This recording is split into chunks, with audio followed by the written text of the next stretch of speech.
Hébreux 4,12 nous dit, en effet, la parole de Dieu est vivante et efficace, plus tranchante que toute épée à deux tranchants, pénétrante jusqu'à séparer âme et esprit, jointure et moelle. Elle juge les sentiments et les pensées du cœur. Seigneur, nous venons devant ta parole aujourd'hui et nous sommes conscients que, comme un pasteur le disait, ce n'est pas nous qui lisons la Bible, c'est la Bible qui nous lit. C'est-à-dire qu'elle révèle tout ce qu'il y a en nous. Nos questionnements, nos doutes, notre rébellion parfois aussi, notre besoin de correction. Mais elle te révèle à nous dans le sens aussi où nous comprenons ton amour pour nous, ton plan, ton objectif pour notre vie et les promesses que tu as faites pour notre éternité. Alors qu'aujourd'hui, que nous soyons nouveaux à l'Église ou que nous soyons ici depuis tant d'années, nous te demandons que cette parole, qui est si efficace, puisse faire le travail pour lequel elle a été désignée. Merci Jésus. Amen.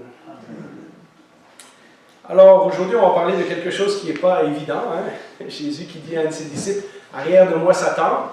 Et vous avez peut-être entendu déjà des messages là-dessus, mais c'est là qu'on est rendu dans notre série. On est donc dans la région de Bachan, qui est en dehors de la Galilée, l'endroit qui était plus Judée, Galilée, c'était les régions d'Israël qui étaient très, très religieuses, si vous voulez. Et puis, dans la région de Bachan, on est dans le territoire de Césarée de Philippe, qui est une autre région, qui est gouvernée par un des frères du roi Hérode, et qui est beaucoup, beaucoup influencée par l'Empire romain, les religions païennes, et ces choses-là. Et c'est là que Jésus est parti, comme on dirait, en retraite pastorale.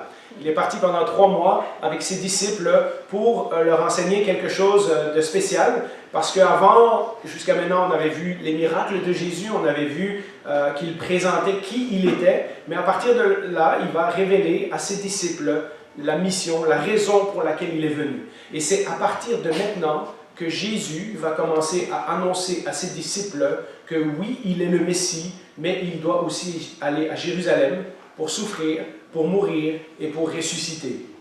Et donc Jésus est en train de dresser la table pour ce qui va suivre, pour donc la dernière année de sa vie, peut-être moins qu'1 an encore. Et nous avons vu la semaine passée que Jésus a commencé à révéler ces choses-là à ses disciples. Et aujourd'hui, on va parler d'un épisode qui est pour le moins choquant, un reproche, probablement le reproche le plus sévère dans toute la Bible, et qui a été adressé à Pierre, étonnamment, le même disciple qui avait été le premier à s'exclamer « Oui, nous croyons que tu es le Messie, le Fils du Dieu vivant ».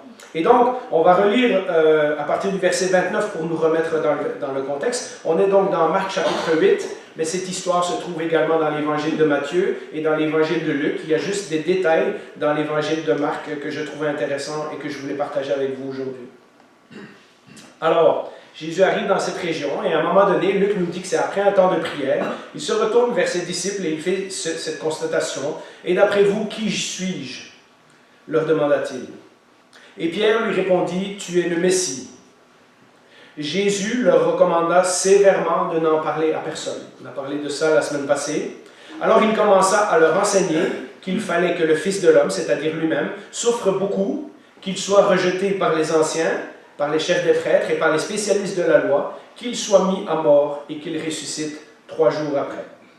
Et si vous étiez là la semaine passée, vous avez entendu comment les Juifs avaient une idée particulière de quel genre de Messie Jésus aurait dû être, un Messie glorieux, un Messie triomphant, un Messie qui vient à Jérusalem avec la force de ses miracles, de ses armées, de son pouvoir, pour chasser l'envahisseur. Or, Jésus est en train de leur révéler que ce Messie qu'ils attendent va souffrir et va mourir. Et ça, ce n'est pas du tout comment ils avaient compris le Messie. Ce n'est pas du tout à ce qu'ils s'attendent.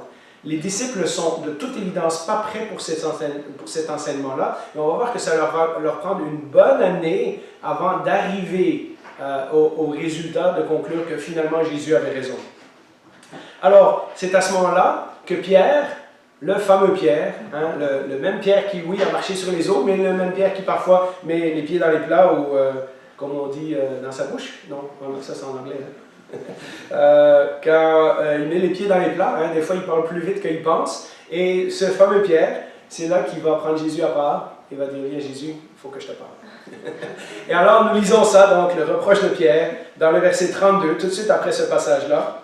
Il leur disait cela ouvertement, donc il ne parle pas en parabole, ce n'est pas un langage caché. Il leur dit clairement, le Messie doit mourir et ressusciter, et eux ne comprennent pas. Alors Pierre le prit à part et se mit à le reprendre. Alors on peut donner déjà un bon point à Pierre en disant, au moins il n'a pas fait ça devant les autres. Hein? Il a pris Jésus à part. Je ne pense pas qu'il est si loin que ça, on le verra plus tard dans le passage. Parfois, on a l'impression que Pierre est arrogant. Vous savez, on aime bien se moquer de Pierre parce que la façon dont les évangiles sont écrits nous le présente comme un personnage comme ça. Un personnage qui se plante parfois royalement, mais un personnage aussi qui est capable des plus grands actes d'héroïsme, des plus grandes révélations. Mais imaginez, vous savez tout ce qu'on a dit sur les maîtres et les disciples et les rabbins à cette époque-là. Vous pouvez vous replonger 2000 ans en arrière dans le peuple juif. Hein, un rabbin vient, il choisit des gens comme disciples, les disciples le suivent. Normalement, les disciples en savent moins que le maître. Donc, on écoute le maître et on fait ce qu'il dit, et on écoute ce qu'il dit, et on imite ce que le maître fait. Mais là, Pierre, évidemment, qui vient de recevoir les compliments de Jésus en disant « Ouais, béni sois-tu, Pierre, parce que c'est Dieu qui t'a révélé ça, et puis je vais construire mon église, etc. etc. » Et puis Pierre, maintenant, qui peut-être, ça lui est monté un peu à la tête, et il dit « Attends Seigneur, il y a des choses que tu ne comprends pas. Un Messie, ça ne peut pas mourir. Hein? Un disciple qui reprend son maître. C'est peut-être du jamais vu à cette époque-là. Et peut-être qu'on pense que l'attitude est déplacée, et il corrige Jésus, mais je pense qu'il est sincèrement surpris. Avec tout ce qu'on a vu, si vous avez entendu le message de la semaine passée, vous savez que l'idée que les Juifs se faisaient du Messie et ce que Jésus est en train de leur enseigner est complètement à l'inverse. Et donc, je pense qu'il y a un réel choc de la part de Pierre. Et Pierre, qui connaît son Ancien Testament, prend Jésus à part et lui dit « Mais Seigneur, c'est pas ça qui fait écrit. Hein? Je pense que tu n'as pas compris c'est quoi un Messie. Un Messie ne peut pas mourir. Un Messie ne peut pas souffrir. D'après les prophéties, du moins, en tout cas c'est ce que Pierre connaît, d'après les prophéties, d'après tout ce qu'ils ont dans leur contexte religieux et culturel, le Messie, le fils de David, c'est celui qui doit régner. Il ne peut pas mourir, ça ne correspond pas. Pierre et tous les autres disciples, parce qu'on verra que c'est tous les autres disciples aussi, ont un autre programme en tête. Puisque Jésus est le Messie, puisque Jésus est capable de marcher sur l'eau, puisque Jésus est capable de multiplier des pains, puisque Jésus est capable de chasser les démons, et que maintenant il vient de finalement avouer qu'il était le Messie, il est temps de s'organiser, de faire un mouvement, de monter à Jérusalem, d'organiser la rébellion, hein, de préparer une armée, de prendre le pouvoir, d'établir le royaume de Dieu à Jérusalem une fois pour toutes, afin que toutes les prophéties de l'Ancien Testament soient accomplies. Mais un Messie qui meurt, un Messie qui souffre, un Messie qui se fait rejeter par les chefs religieux de son peuple, ça ne va pas. Ça ne va pas avec ce plan-là. Ça ne correspond pas à ce qu'ils s'attendent. Et pire que ça, si vous y pensez, un Messie qui meurt, c'est une preuve d'échec. C'est une preuve qu'il est un faux Messie. Vous connaissez ce passage qui disait que tout le monde qui est accroché au bois est maudit. Donc, dans leur esprit à eux, pour que Jésus soit accroché sur une croix, c'est une malédiction. Ça ne peut pas être la victoire de Dieu. Ça ne peut pas être le royaume de Dieu. Ça ne peut pas être la façon dont Dieu vient établir son royaume sur terre. Et je pense que c'est tout ça qui se passe dans la tête de Pierre lorsqu'il est en train de reprendre Jésus. Il est en train de lui dire « Ton plan, il ne correspond pas aux Écritures. » Or, nous allons voir que c'est le plan de Pierre qui ne correspond pas aux Écritures. Alors évidemment, on aurait dû s'y attendre, Jésus qui sait ce qu'il fait, qui sait qui il est, qui sait toutes choses, Jésus va devoir réprimander Pierre. Et nous lisons ça au verset 33. Et regardez comment c'est formulé, c'est pour ça que je voulais le lire dans la version de Marc. Mais Jésus se retourna et regarda ses disciples. Donc il n'est pas juste focusé sur Pierre, il voit aussi les autres derrière Pierre qui sont en train de regarder, peut-être d'écouter et de voir la réaction. Et il réprimanda Pierre en disant « Arrière, Satan, Ou dans les vieilles Bibles, ça disait « Arrière de moi, Satan, car tes pensées ne sont pas les pensées de Dieu, mais celles des hommes. » Alors j'imagine que si Jésus venait aujourd'hui et qu'on disait « Seigneur, regarde ce que j'ai fait pour toi. » Et que Jésus nous disait « Arrière de moi, Satan. » On le prendrait mal. Hein? On n'aimerait pas entendre que Jésus nous reproche comme ça. On n'aimerait pas, on est choqué parce qu'on se dit « Ça ne correspond pas au Jésus qu'on connaît. Ça ne va pas avec son caractère. Ça ne colle pas avec lui. » Mais il nous faut donner quelques éclaircissements et je pense qu'alors nous allons comprendre la réaction de Jésus. D'abord, puisqu'on parle de maître et de disciple, il faut savoir qu'il était attendu que lorsqu'un disciple faisait une erreur, que le maître le reprenne. Et que le maître le reprenne même sévèrement. En fait, plus le maître vous corrigeait sévèrement, plus c'était un signe qu'il vous respectait. Vous étiez dans l'erreur, oui, mais au moins, il avait du respect pour vous. Et donc, c'était attendu qu'un disciple se fasse corriger. C'était quelque chose qui était courant. Donc, il ne faut pas se surprendre. Ce n'est pas comme si Jésus dit à Pierre, bon, ben, il n'a pas compris, je vais lui laisser une autre chance, etc. Jésus reproche à son disciple qui ne comprend pas les plans de Dieu. Deuxièmement, quand nous lisons le mot Satan, nous savons, parce que nous avons lu les lettres de l'apôtre Paul et nous avons lu toute la Bible, nous savons que Satan réfère à ce personnage dans la Bible qui est l'ennemi de Dieu de tous les temps. Mais dans les expressions juives populaires de l'époque, le Satan, ça veut dire l'accusateur. C'était un rôle que quelqu'un jouait au tribunal, comme on voit dans le livre de Job. C'était quelqu'un qui prenait le rôle d'accusateur. Et donc, il y avait l'avocat de la défense et il y avait celui qui portait les accusations. Et donc, Satan, dans l'expression populaire, ça peut vouloir dire aussi accusateur ou ennemi ou adversaire. Celui qui est du mauvais côté, d'accord? Donc, peut-être que Jésus, on peut un peu minimiser le reproche. Jésus n'est pas en train de dire que Pierre est Satan en personne, mais il est en train de lui dire qu'il joue le rôle de l'accusateur. C'est un ennemi personnel et c'est un ennemi qui s'oppose au plan de Dieu. Matthieu, d'ailleurs, rajoute, dans le même récit, Matthieu rajoute « Tu es un piège ou tu es un obstacle pour moi ». Il ne fait aucun doute que Jésus voit derrière les paroles de Pierre, derrière l'attitude de Pierre. Il ne fait aucun doute que Jésus voit le tentateur, que Jésus voit le véritable Satan. Mais je ne suis pas certain que Pierre l'a pris comme « Oh, Jésus m'accuse d'être le diable ». Donc ça, il faut, dans notre langage, il faut un petit peu nuancer. Et puis, quand on y réfléchit bien, Jésus, après, corrige Pierre et puis continue avec son enseignement. Il n'est pas en train de lui dire « tu es possédé du diable, il faut que je te chasse un démon, etc. etc. » Il lui dit simplement que les paroles que Pierre sont en train de dire ne viennent pas de Dieu, mais viennent des hommes et sont sous l'influence de l'ennemi de Dieu qui est Satan. D'ailleurs, le message de Jésus était si important que toute opposition à ce message, toute contradiction de ce message, même si ça venait de son meilleur disciple, de son disciple numéro 1, parce que c'était un petit peu la position que Pierre avait dans le groupe, si ça vient même de son meilleur disciple, si c'est une opposition au plan de Dieu, en réalité ce message-là vient de l'accusateur. Vous savez, la preuve c'est que plus loin dans la Bible, on lit que Satan et les démons sont très au courant que Jésus est le Fils de Dieu. Ils savent très bien qui Jésus est. Et pourtant, ils ne fléchiront jamais le genou devant lui. Ils sont ennemis à la mort. Et puis, ça ne les empêchait pas de s'opposer pendant toute la vie de Jésus, farouchement au ministère de Jésus.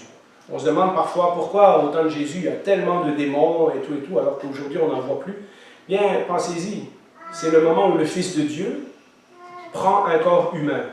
Et pour la première fois dans sa vie, il vient sur la terre et il est vulnérable, puisqu'il vit dans un corps comme le nôtre. Et donc, les démons se sont déchaînés lorsque Jésus était sur terre, parce que c'était peut-être leur meilleure occasion de s'en prendre à lui. Et donc, c'est pour ça que nous voyons, même derrière des disciples comme Pierre, l'influence de l'accusateur.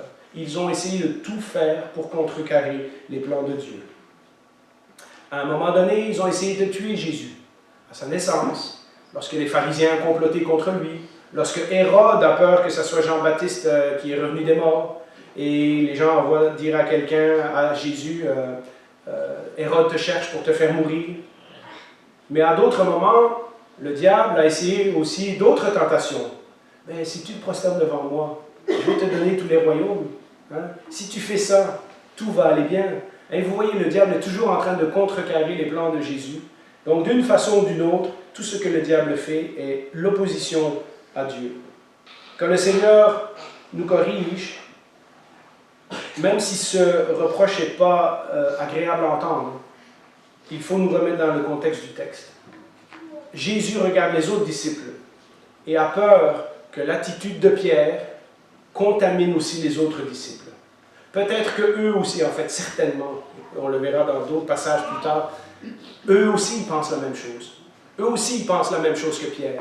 Et donc Jésus ne fait pas juste corriger Pierre, il corrige Pierre, mais devant les autres, pour leur dire ne tombez pas dans le piège, ne tombez pas dans ce piège de vous opposer au plan de Dieu. Il y a un danger qui se laisse influencer par l'attitude de Pierre, et il y a un danger que peut-être ils imposent leur vision sur Jésus. Nous verrons à d'autres moments qu'ils sont déjà persuadés qu'ils vont régner à la droite et à la gauche de Jésus, qu'ils ont le pouvoir de faire tomber la foudre du ciel sur un village samaritain. Hein? Et donc, vous voyez, il y a un peu tout ça qui arrive. Hein? Ça leur monte à la tête. Si Jésus est vraiment le Messie et qu'il les a choisis, eux, 12, pour être ses disciples, on peut imaginer qu'ils se disent avec tout le pouvoir que Jésus a, de quoi on est capable. Hein? Et cette vision-là du plan de Dieu est une vision qui est opposée au véritable plan de Dieu. Ce n'est pas ça que Dieu a prévu pour le Messie. Bien que le reproche de Jésus est difficile, Jésus ne le fait pas par orgueil, dans le genre « Ben Pierre, pour qui tu te prends de me reprocher comme ça? » Il ne le fait pas non plus par vengeance. « Ah, Pierre a osé me dire quelque chose, je vais le planter devant les autres. » C'est pas ça. C'est réellement par amour. On voit dans l'attitude de Jésus le désir de protéger ses disciples d'un faux plan, d'une fausse vision du Messie, d'une fausse direction pour leur vie. Quand le Seigneur nous corrige, et il nous corrige encore aujourd'hui des fois, le Seigneur, vous devriez en être persuadé, le Seigneur nous corrige toujours pour notre bien et par amour. C'est pour nous préserver de quelque chose de plus grave que le Seigneur nous met parfois des bâtons dans les roues et des obstacles et qu'il nous arrête à des moments de notre vie où nous sommes obligés de réfléchir et de faire le bilan et dire dans quelle direction je m'en vais. Pour ceux d'entre vous qui sont réguliers à l'Église, vous le savez, j'ai travaillé 20 ans dans une librairie chrétienne en étant persuadé que je faisais la volonté de Dieu. Jusqu'au jour où, à un moment donné, je me suis rendu compte que je faisais ça parce que c'était une business, parce que c'était facile, parce que j'étais dans le milieu chrétien et ça me permettait de ne pas me mêler à d'autres personnes, etc. Et je l'ai souvent regretté par la suite d'avoir perdu des années, alors que, si vous m'aviez demandé, j'étais sûr que je faisais le ministère de Dieu. J'étais sûr que je faisais la mission que Dieu m'avait confiée. Mais Dieu avait d'autres plans et j'étais dur d'oreille. Je ne comprenais pas que le Seigneur m'appelait à d'autres choses. Je pensais que mes plans étaient ceux du Seigneur.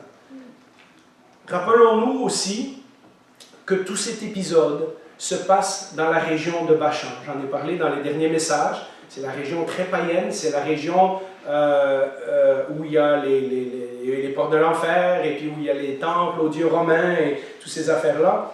Et c'est à cet endroit-là que Jésus a prédit la construction de son Église et la destruction du séjour des morts, hein, puisque l'Église sera plus forte que le séjour des morts. Donc, il y a réellement une guerre spirituelle qui est en train de se passer dans tout cet épisode-là, où Jésus est en train de dévoiler son plan pour le futur, pour l'Église, pour le fait que le royaume de Satan sera vaincu. Et alors, Satan utilise le meilleur disciple de Jésus pour essayer de contrecarrer ses plans. Et donc, en arrière de Pierre et de Jésus, il y a Dieu et Satan qui se livrent un combat à mort, un combat acharné à ce moment-là. Il y a une véritable guerre spirituelle dont Pierre n'est pas du tout conscient, mais que Jésus est obligé d'arrêter tout de suite et dire « Arrière de moi, Satan, tes pensées ne sont pas celles de Dieu. »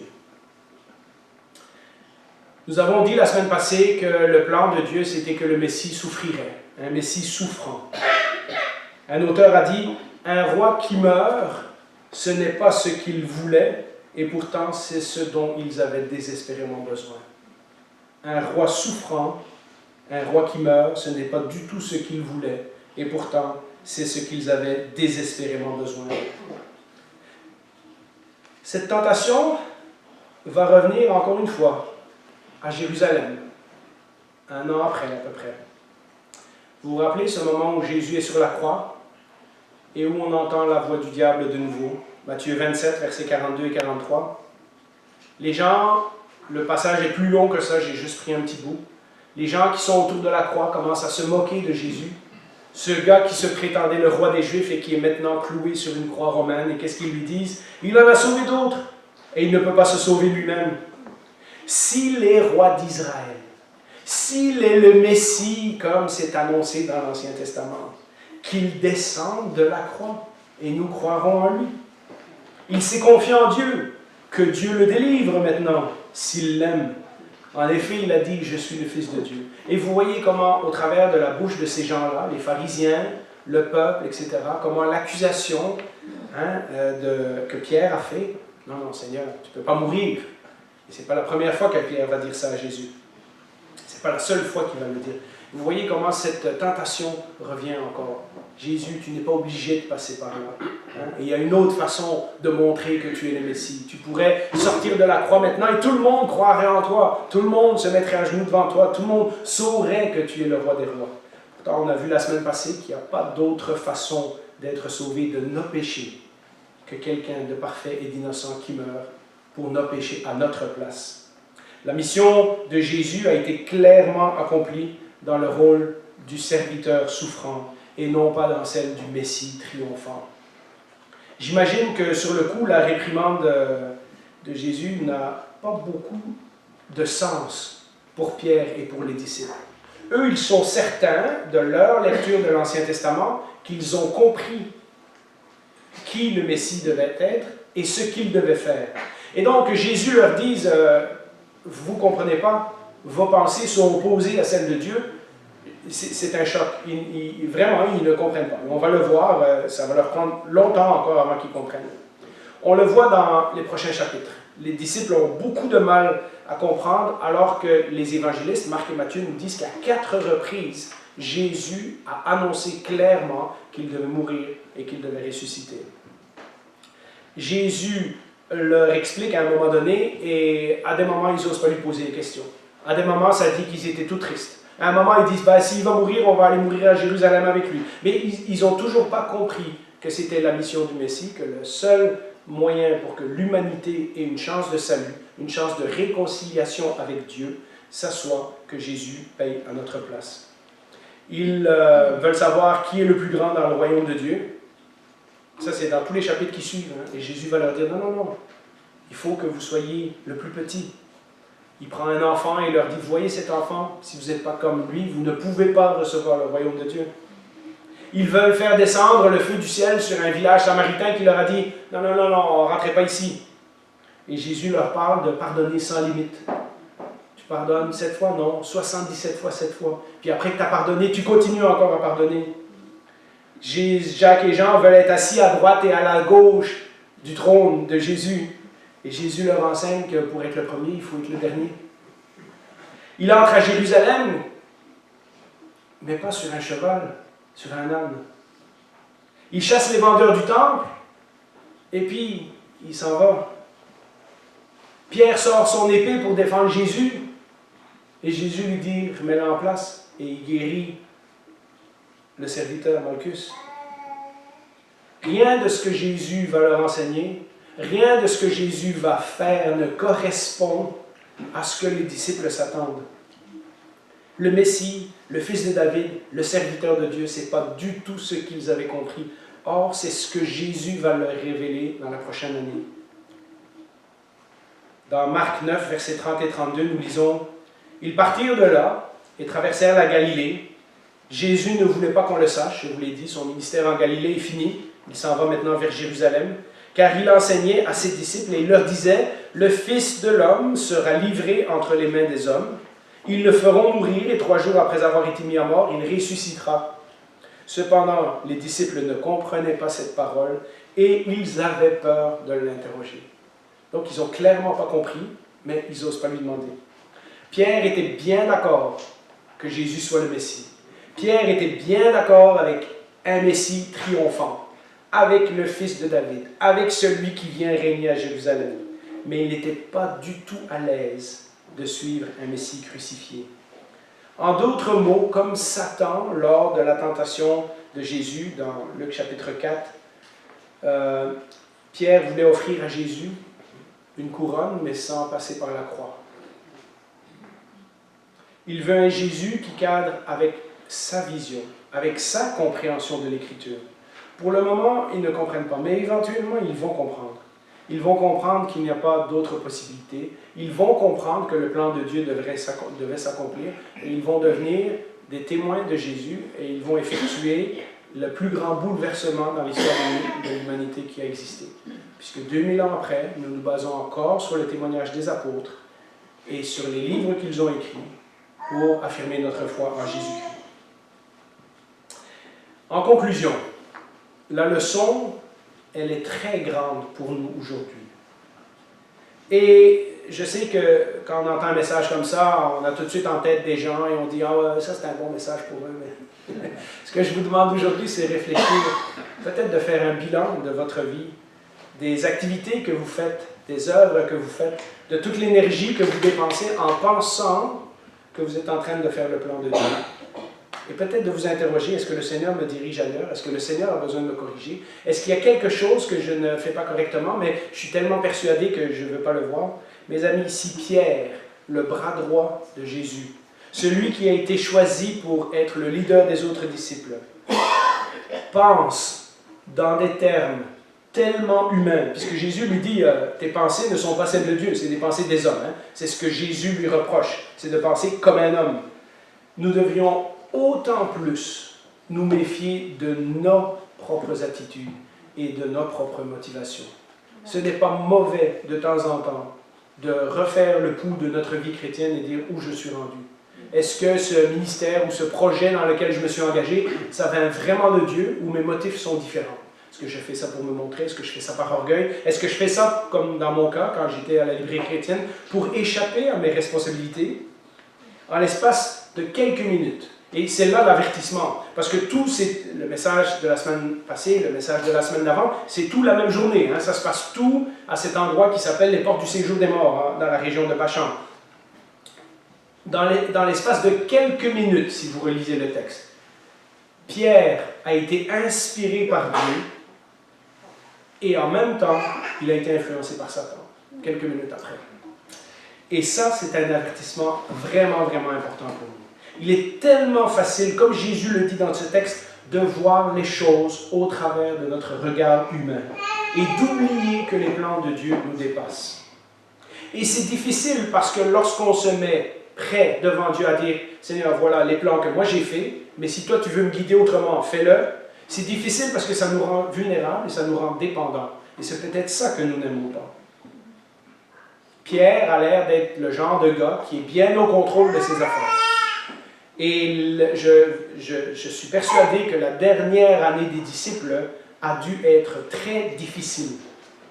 Les premières 2 années, lorsqu'ils suivent Jésus et que Jésus fait un miracle après l'autre de plus en plus extraordinaire, c'est le fun de suivre un Jésus comme ça. Mais lorsque Jésus leur dit « Bon, maintenant, on va prendre du temps à part, je vais vous expliquer mon plan, et mon plan, ce n'est pas du tout ce que vous pensez. Les premiers seront les derniers. Pour être le maître, vous devez être d'abord le serviteur. Le Messie va devoir souffrir, etc. » Ils ont vraiment mangé la claque. Dans la dernière année, je pense que ça a été très difficile pour eux, mais Dieu les a préservés jusqu'au bout. Et ils ont suivi Jésus jusqu'à la fin. D'ailleurs, vous savez, ils ont tous abandonné Jésus lorsque Jésus a été crucifié. Après la mort, après que Jésus est mis en tombeau, ils sont dans une pièce un samedi, puis ils ne savent pas quoi faire. Et ils ont peur des autorités, ils ont peur de se faire arrêter. Et ça va leur prendre plusieurs apparitions du Jésus ressuscité avant qu'ils réalisent que tout ce que Jésus avait dit était vrai. Et donc, je pense que la dernière année de suivre Jésus a été vraiment difficile sur les disciples. Ils ont dû travailler sur leur compréhension, sur leur motivation, sur toutes ces choses-là. Ésaïe 55 et beaucoup d'autres passages dans la Bible, pourtant, nous rappellent que Dieu ne pense pas comme nous, que ses pensées sont différentes. En effet, vos pensées ne sont pas mes pensées, et mes voix ne sont pas vos voix, déclare l'Éternel. Le ciel est bien plus haut que la terre, de même mes voix sont bien au-dessus de vos voix, et mes pensées bien au-dessus de vos pensées. Tout comme la tentation de Jésus dans le désert par Satan, Satan n'y va pas avec des péchés grossiers et évidents. Satan n'est pas venu tenter Jésus avec de l'argent, avec des femmes, avec de l'alcool, ou des choses comme ça. Tout au contraire, il prend un air bien intentionné. Tu sais, si tu changes ces pierres en pain, après tout, tu as faim, ça fait 40 jours, Dieu va s'occuper de toi. Ça ne peut pas être mauvais de vouloir manger du pain. Ou alors, si tu sautes en bas du temple, les gens vont voir que tu es le Fils de Dieu. Hein, et puis ils vont tous te suivre, etc. Vous voyez, Satan n'a pas besoin de nous tenter avec des choses pas spirituelles. Là. Il peut prendre des choses qui ont l'air bien spirituelles et nous tenter avec ça, nous faire dévier du plan de Dieu. Il prend des choses qui ont même l'air bibliques, puisqu'à plusieurs reprises, Satan va citer la Bible pour dire à Jésus, pour essayer de tenter Jésus, pour faire dérailler le plan de Jésus, pour faire dérailler nos vies à nous également. Avec notre pensée humaine, comme nous dit Jésus, avec notre pensée terrestre, avec notre pensée qui n'a pas été régénérée par l'Esprit de Dieu, avec notre propre sagesse qui n'est pas soumise à la parole de Dieu, nous ne voyons pas les choses comme Dieu les voit. Lui seul est celui qui voit les choses comme elles sont réellement. Nous devrions vraiment nous méfier beaucoup de nous-mêmes, parce que nous voyons les choses à l'envers. Regardez ce que nous dit 1 Corinthiens 13-12, un verset que vous connaissez. Aujourd'hui, nous voyons au moyen d'un miroir. Ben, vous savez, un miroir reflète l'envers de ce que vous êtes. Donc, en fait, on ne se voit pas vraiment, on se voit à l'envers. Mais Dieu nous voit à l'endroit. Hein? Nous voyons au travers d'un miroir, de manière peu claire, mais alors nous le verrons face à face. Aujourd'hui, je connais partiellement. Le partiellement est important. On pense qu'on connaît la volonté de Dieu. On ne connaît pas tout ce que Dieu fait dans nos vies. Mais alors, je connaîtrai complètement tout comme j'ai été connu pour le suivre, pour être réellement un disciple de Jésus. Nous avons besoin de sortir de notre cadre humain et commencer à voir les choses comme lui. On l'a vu dans beaucoup de psaumes, on l'a vu dans beaucoup de messages qu'on a fait avant. On voit notre souffrance d'une certaine façon et tout à coup, la Bible nous interpelle, elle nous dit « Oui, mais il y a une autre façon de voir ta souffrance. » Et la Bible nous appelle à sortir de nous-mêmes et apprendre à voir les choses comme Dieu les voit et découvrir une autre vision de la vie. Quand nous prions, par exemple, « Que ta volonté soit faite sur la terre comme elle est au ciel », eh bien, en disant ces mots-là, nous acceptons que toutes nos idées et toutes nos suppositions humaines et tous nos plans humains puissent être recadrés, puissent être bouleversés, puissent être chamboulés par le Seigneur, en particulier nos conceptions sur le pouvoir, nos conceptions sur le succès, nos conceptions sur la victoire, nos conceptions sur la gloire. Ce sont toutes des choses que les disciples voyaient dans le Messie en disant « Ah, il va être glorieux, il va être victorieux, etc. » Et Jésus change complètement leur vision des choses. Vous savez, on se laisse beaucoup influencer par les idées de ce monde et on ne s'en rend pas compte. C'est pour ça que ce matin, le message nous encourage à nous remettre à nu devant Jésus et regarder, est-ce que Jésus aurait des reproches à me faire? Est-ce qu'il aurait des corrections à me faire? Est-ce qu'il pourrait aller dans ma vie et dire « Ouais, tu dis que tu fais ça pour moi depuis des années, mais pour quelle raison le fais-tu vraiment? » Les motifs, les méthodes, les actions que nous suivons pour notre mission doivent être imprégnés par le rôle du serviteur souffrant, par l'exemple de Jésus. Je vous laisse réfléchir à ces choses-là par vous-même, mais pas question ici de dominer les autres. Il y a des pasteurs qui aiment ça, avoir le style où est-ce qu'on prêche tellement fort que les gens sont obligés de dire oui, amen, et vous savez, enfin, il y a des gens comme ça qui... ce n'est pas la méthode que le Seigneur nous a donnée. On peut vouloir dire la parole de Dieu, on peut vouloir faire la mission de Dieu, être pasteur d'une église, et manipuler les gens, et écraser les gens, et avoir de l'autorité sur les gens. Nos méthodes et nos motifs sont aussi importants que la chose que nous sommes en train de faire. Pas question non plus de prendre des idées du milieu des affaires et dire « Ah, mais dans le monde des affaires, ça marche. Donc on va prendre ça, on va le mettre à l'église et tout à coup on va avoir plein de monde à l'église, on va avoir beaucoup d'argent, on va avoir beaucoup de succès. » Les églises qui se lancent dans ces choses-là se mettent vulnérables à énormément de pièges. Jésus a dit lui-même, arrière de moi Satan, tu es un obstacle. Et lorsque nous écoutons ces idées-là et qu'elles pénètrent dans l'Église, nous faisons obstacle au plan de Dieu. Et après, il ne faut pas s'étonner que nous avons des problèmes. Pas question non plus de, et ça va en rejoindre certains, pas question non plus de diriger le monde politiquement afin d'essayer de sauver le monde. Ce n'est pas parce qu'on a un premier ministre ou un président qui dit qu'il est chrétien que tout à coup notre pays va aller mieux. Ça, c'est des méthodes du monde qui rentrent dans l'Église et qui nous font croire que, je vous invite à réfléchir à l'attitude de Jésus et à l'attitude de nos dirigeants aujourd'hui et voir comment ça compare. Pas question non plus de diluer l'Église pour la rendre plus attrayante aux yeux du monde. On a parfois des modèles d'Église qui nous disent « Oui, mais pour attirer les gens qui ne sont pas croyants, il faut que tu fasses la musique comme ci, il faut que tu sois comme ça, etc. » Mais alors s'ils viennent ici et qu'ils ne voient pas la différence entre ici et un concert de Bon Jovi, ça sert à quoi? Qu'est-ce qu'on leur a enseigné? Qu'est-ce qu'on leur a montré? Justement, l'Église ne devrait pas avoir peur d'être différente, parce que nous avons un message différent de ce que le monde propose. Jésus nous montre un exemple de comment nous devons agir.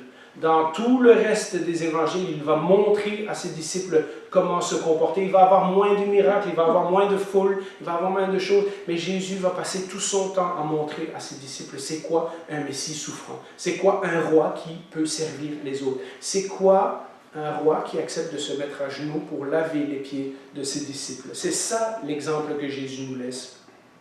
Oui, nous devons agir comme Jésus, en lavant les pieds des autres.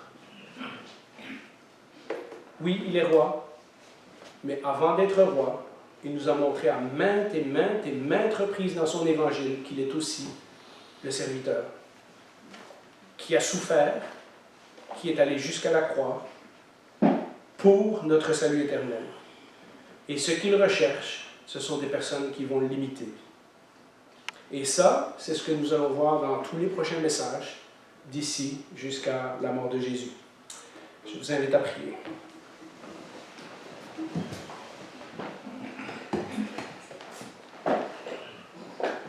Bien Seigneur, comme c'est vrai que beaucoup des méthodes du monde, beaucoup des motivations, beaucoup des arguments, beaucoup des excuses que nous trouvons pour justifier pourquoi nous faisons ceci ou pourquoi nous faisons cela, une fois qu'elles sont mises à nu devant ta parole, ne tiennent pas debout. Nous avons un exemple clair du genre de roi que tu es, du genre de Messie que tu es. Pour le moment, c'est cet exemple-là que tu nous demandes de suivre. Oui, un jour, tu reviendras avec l'épée et le cheval blanc, avec la couronne, avec les anges qui te suivront. Un jour, tu reviendras mettre ce monde à l'endroit. Un jour, tu viendras juger le mal. Un jour, tu viendras en roi glorieux et vainqueur. Mais tu as décidé que pour le moment, tu faisais preuve de patience, afin que nous, êtres humains, qui entendons ton message, puissions nous tourner vers toi et avoir une chance d'être sauvés. Pendant ce temps, jusqu'à ce que tu reviennes, eh bien, Seigneur, nous voulons t'imiter, nous voulons te suivre. Nous voulons être prêts à questionner nos vies, à questionner nos plans, nos projets, nos motivations, les motifs de notre cœur pour tout ce que nous faisons. Et lorsque régulièrement, au travers de la lecture de ta parole, au travers de différents messages, au travers de différentes paroles de chant, tu nous parles et tu travailles notre cœur, que nous puissions être à l'écoute, que nous puissions entendre ta parole et que nous puissions la laisser faire l'effet qu'elle doit faire dans notre vie. Nous te demandons cette grâce au nom de Jésus. Nous ne voudrions pas arriver un jour devant toi et que tu dises, oui, c'est bien, tu as fait toutes ces choses-là, mais ce n'est pas pour moi que tu les as faites. Seigneur, que nous n'ayons pas honte en nous présentant devant toi. Montre-nous clairement pour chacune de nos vies, c'est quoi le plan, comment nous devons agir. Il y a beaucoup de ces choses que tu nous as déjà dit clairement dans ta parole. Aide-nous, Seigneur, nous avons besoin de ton aide. Au nom de Jésus, nous te prions. Amen.